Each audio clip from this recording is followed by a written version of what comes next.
Existe uma condição dentro do espectro autista que nós chamamos de autismo regressivo, que é basicamente quando a criança ela começa a se desenvolver normalmente, ela tem um desenvolvimento típico até aproximadamente 1 ano de idade, então ela apresenta todos os marcos, ela alcança todos os marcos do desenvolvimento nessa idade, né? Então ela apresenta o sorriso social, ela aponta, ela interage, ela começa a falar as primeiras palavrinhas, só que quando ela atinge por volta de 15 a 36 meses, ou seja, 1 ano e meio, 2 anos, 2 anos e pouquinho, todas essas habilidades que ela adquiriu começam a ser perdidas. E essa criança ela começa a ficar mais apática e começa a demonstrar características do espectro autista. Então,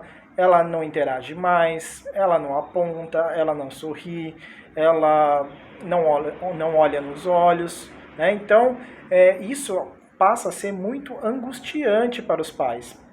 E por que que isso acontece? Isso acontece devido a uma poda neuronal, né, que geralmente acontece nessa faixa e que acaba, algumas conexões de sinapses, né, entre os neurônios acabam sendo perdidas. E muitas vezes, algumas conexões que não deveriam ser perdidas, né? Então, mas por que que isso acontece, Ariel?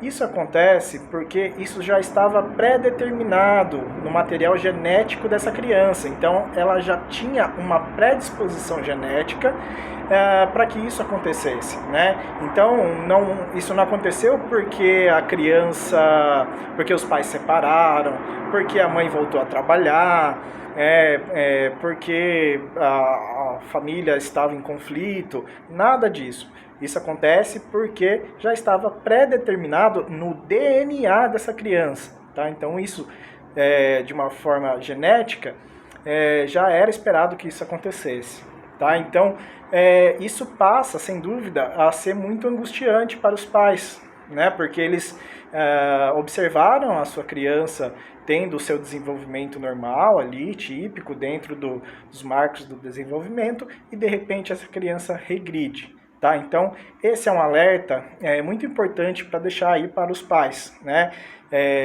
Observar, né, desde o comecinho, né, dos primeiros meses, como essa criança está se desenvolvendo e se tem algum declínio nesse desenvolvimento. Observado algum declínio no desenvolvimento, é muito importante levar essa criança para um especialista, tá? Pediatra, neuropediatra. Uma vez identificado, e o quanto antes isso for tratado, a gente sabe que o autismo não tem cura, mas quanto mais cedo essa condição for tratada, melhor será para essa criança.